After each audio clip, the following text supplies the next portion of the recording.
Attention.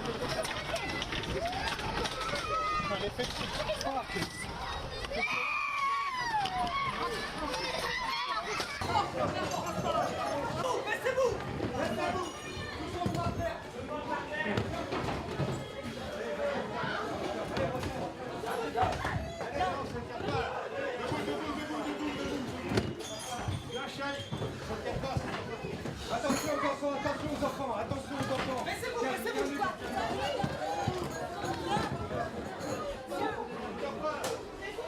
C'est panique, c'est rien. Oh. Laissez-vous. C'est bien. C'est n'importe quoi ce qui se passe là, c'est rien. Une panique. C'est nouveau, c'est un peu comme ça, c'est rien.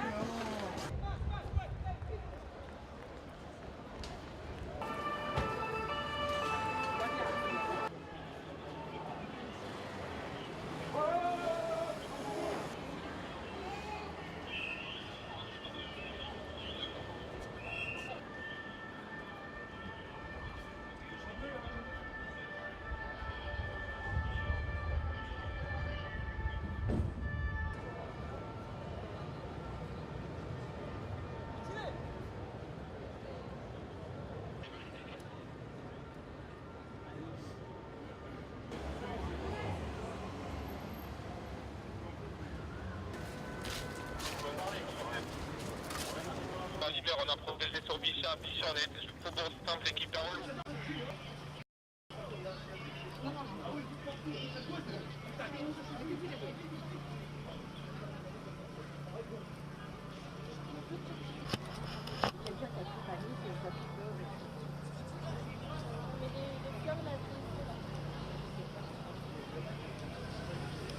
It is.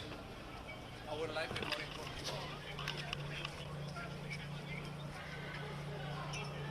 more important.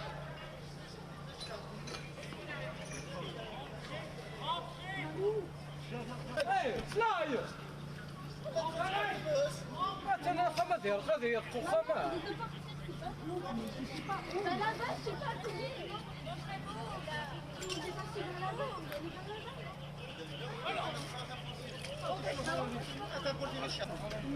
Ah oui, دو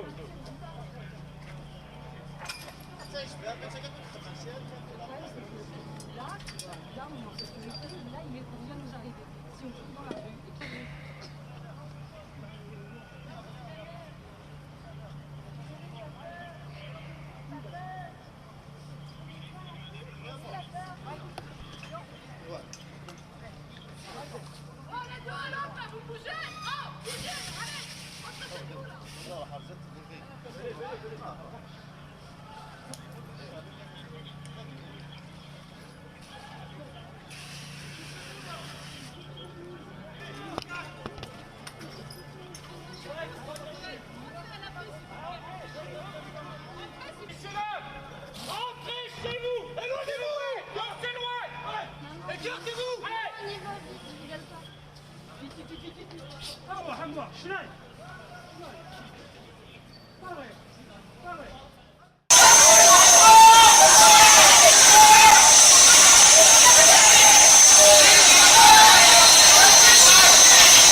Chers amis, bonjour. Comme vous le savez, ce week-end, c'est donc la commémoration du 10e anniversaire des attentats du 11 septembre 2001 aux États-Unis, à New York.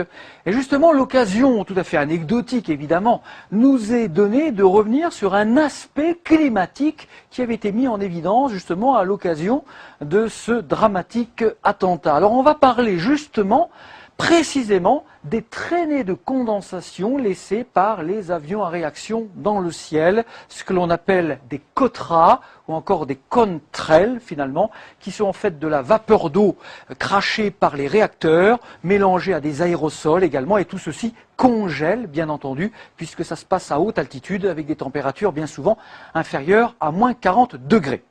Pourquoi vais-je vous parler de cela? Eh bien parce que justement, après les attentats du 11 septembre, le président Bush avait décrété l'interdiction totale de la circulation aérienne sur le territoire américain par sécurité pendant 3 jours. Et donc, vous allez voir ce qui a été constaté au niveau climatique. Alors, on revient un petit peu sur l'explication. Qu'est-ce qui se passe quand les avions à réaction circulent? Ils laissent derrière eux donc ces fameuses traînées de condensation ou COTRA, et ça fait un voile finalement qui intercepte une petite partie du rayonnement solaire. Alors certes, ce n'est pas un seul avion qui va faire la différence, mais le trafic aérien mondial est extrêmement dense, et notamment aux États-Unis, où au-dessus des grandes mégalopoles, comme New York par exemple, le ciel peut être voilé à plus de 70% par toutes ces traînées de condensation laissées par les avions en réaction. Mais on trouve exactement la même chose sur les grands aéroports, ne serait-ce qu'autour de Paris par exemple. Donc le rayonnement solaire est un petit peu diminué, mais celui qui parvient au niveau du sol reste un peu piégé. C'est une sorte d'effet de serre. Et regardez ce qui avait été mis en évidence justement après les attentats du 11 septembre 2001. Après le 11 septembre, pendant 3 jours, l'interdiction totale de la circulation aérienne avait conduit à un ciel devenant de plus en plus limpide, très bleu sur les États-Unis et sur New York. Et résultat, on s'est rendu compte, en tout cas les différentes stations d'observation météo des États-Unis, ont enregistré une amplitude thermique beaucoup plus marquée qu'à l'accoutumée pendant ces 3 jours sans aucun trafic aérien.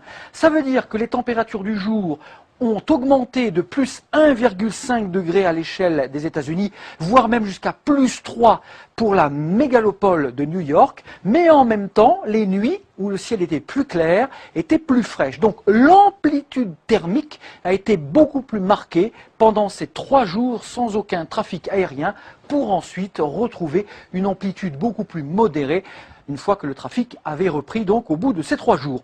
Donc c'est une toute petite expérience effectivement malencontreuse qui s'est dégagée de ce dramatique attentat, bien sûr, mais on peut en tirer une première conséquence, c'est que toutes ces traînées de condensation à l'échelle planétaire tempèrent un tout petit peu le réchauffement climatique à l'échelle de la planète. Ça le tempère en cours de journée, mais en revanche, ça maintient des nuits beaucoup plus douces. Et sans tout ce trafic aérien, probablement le réchauffement en cours de journée serait plus fort, mais en revanche, les nuits seraient plus fraîches. C'est ce que l'on appelle donc tout simplement la fameuse amplitude thermique. À bientôt.